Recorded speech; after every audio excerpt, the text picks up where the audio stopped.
1998 को वजीर आजम नवाज शरीफ ने एटमी साइंसदान डॉक्टर अशफाक अहमद को कमरे में बुलाया और हुक्म दिया था कि धमाके कर दो, और 10 दिन बाद धमाके हो गए थे। लेकिन अब पाकिस्तान पर चारों तरफ से पाबंदियां लग चुकी थीं, और ये मुआशी पाबंदियां खत्म कर दो के हुक्म से खत्म नहीं हो सकती थीं। ये वो गिरें थीं जिन्हें दांतों से खोलना भी मुश्किल था। पाकिस्तान ने आलमी पाबंदियों से कैसे मुकाबला किया?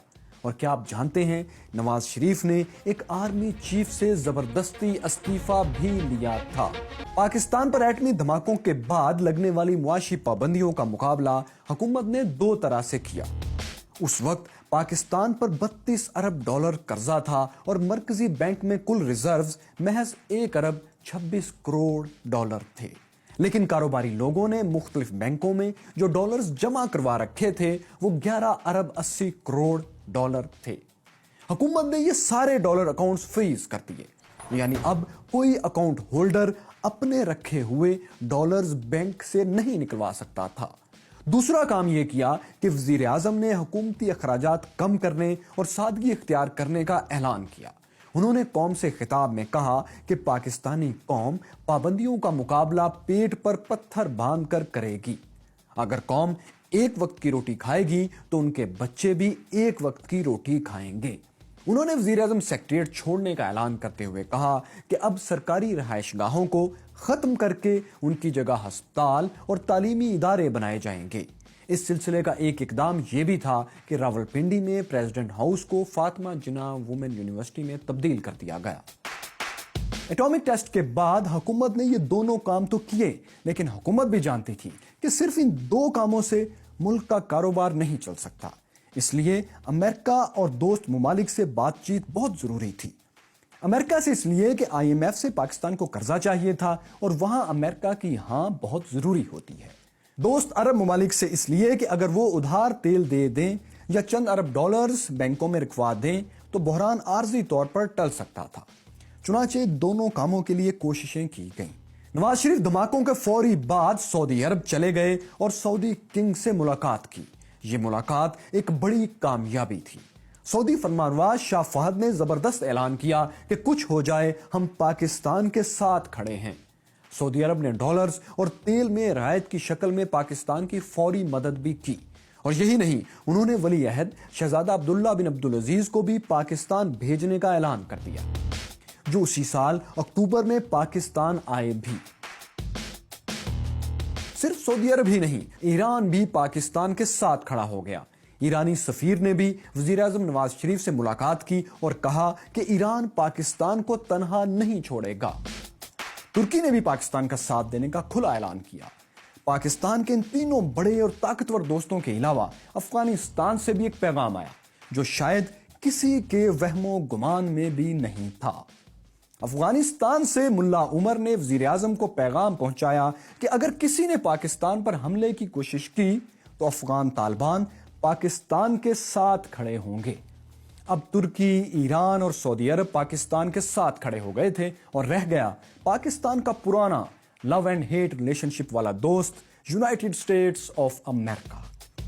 तो अमेरिकी सदर बिल क्लिंटन को हुकूमत ने कायल कर लिया कि उसके धमाके भारत के रद्द-ए-अमल में कम से कम दिफाई सलाहियत दिखाने के लिए थे। पाकिस्तान एटमी फैलाव नहीं चाहता और उसके जारहाना अज़ाइम भी नहीं है। यूं अमेरिका मान गया कि वो IMF के कर्ज में पाकिस्तान की मुखालफत नहीं करेगा। अमेरिका यह भी मान गया कि F-16 तैयारों के सिलसिले में जो रकम अमेरिका ने पाकिस्तान को देना थी उसके एक हिस्से के बदले 360,000 टन गंदुम पाकिस्तान भिजवा देगा। तारीख के रिकॉर्ड के लिए बता दें कि उस वक्त पाकिस्तान में गंदुम का बहरान भी था और अमेरिकी किसानों के पास अपनी जरूरत से ज्यादा गंदुम थी, लेकिन उन्हें कोई खरीदार नहीं मिल रहा था। तो अमेरिका ने यह गंदुम पाकिस्तान को बेचकर रकम अपने किसानों को दिलवा दी। वो रकम जो पाकिस्तान पहले से अमेरिका को F-16 तैयारों के सिलसिले में अदा कर चुका था, लेकिन अमेरिका तैयारे देने से इनकार कर रहा था। यानी जेट्स की जगह गंदुम आ गई और ये एक विन विन डील थी। इन इकदामात से पाकिस्तान का मुआशी बहरान किसी हद तक कंट्रोल में आ गया, لیکن اس کے لیے پاکستان نے جو بیانیہ دنیا کے سامنے پیش کیا تھا وہ یہ تھا کہ ہم نے بھارت کے جواب میں ایٹمی دھماکے کیے ہیں، اور اس بیانیے کو عالمی طاقتوں نے قبول کیا تھا اور پابندیاں نرم کی تھیں۔ اس لیے اب پاکستان اور بھارت دونوں سے عالمی سطح پر یہ مطالبہ کیا جانے لگا کہ آپ اپنے تعلقات ٹھیک کریں تاکہ دوبارہ ایٹمی دھماکوں کی نوبت نہ آئے۔ چاگی میں ایٹمی تجربات کے صرف ایک ہفتے بعد جنیوا میں اقوام متحدہ کے سب سے طاقتور ادارے سلامتی کونسل میں 5 عالمی طاقتوں نے پاکستان اور بھارت سے یہی مطالبہ کیا۔ اس کے علاوہ چین، روس اور امریکہ بھی دونوں ممالک پر مسئلہ کشمیر حل کرنے کے لیے مذاکرات کے آغاز کے لیے زور دے رہے تھے۔ ایسے میں نواز شریف اور اٹل بہاری واجپئی سری لنکا کے شہر کولمبو میں ملاقات کے لیے تیار ہو گئے۔ یہ ایک بہت بڑا فیصلہ تھا، لیکن اس فیصلے میں ایک مسئلہ تھا، اور وہ یہ کہ وزیر اعظم نواز شریف نے یہ فیصلہ کرنے سے پہلے فوج سے مشورہ نہیں کیا تھا۔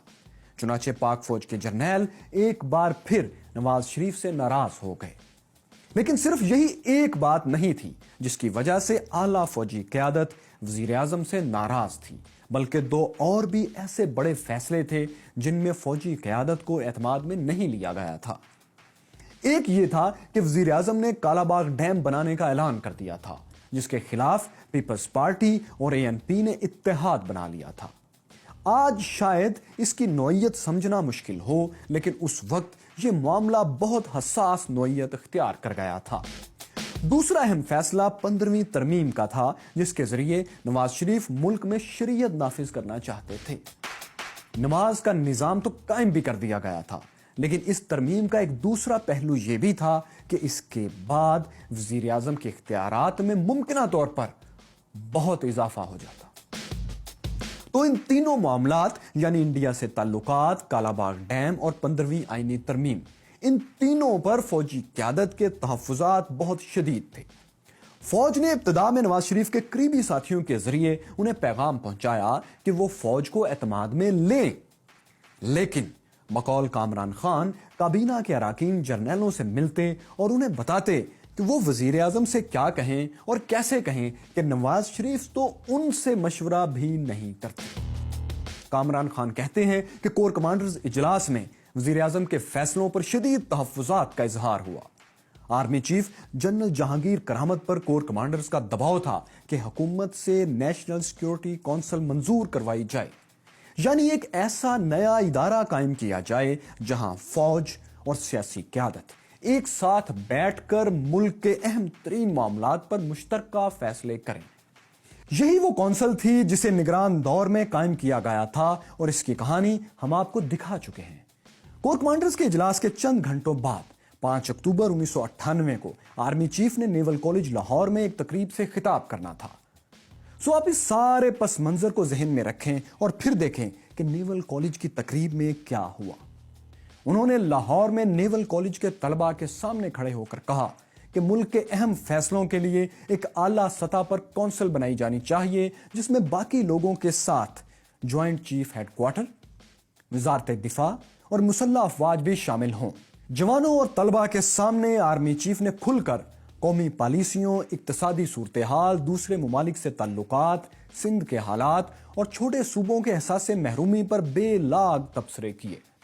صرف یہی نہیں، وہ اور آگے بڑھے اور انہوں نے ملک کے ان اداروں کے بارے میں بھی اپنی رائے دینا شروع کر دی جو ان کے انڈر نہیں آتے تھے۔ انہوں نے کہا قومی اداروں کو ماہر قیادت کے سپرد کرنا چاہیے۔ اس سے تاثر یہ ملا کہ آرمی چیف سیاسی حکومت پر تنقید کر رہے ہیں اور اس کی کارکردگی سے خوش بھی نہیں ہیں۔ اس خبر نے ملک میں کوہرام مچا دیا۔ سابق آرمی چیف اسے حکومت کے لیے وارننگ کہہ رہے تھے اور اپوزیشن اس بیان پر خوش تھی، کیونکہ اپوزیشن کو لگتا تھا کہ اب فوج ان کے ساتھ کھڑی ہوگی اور نواز شریف کو اقتدار سے نکالنا آسان ہو جائے۔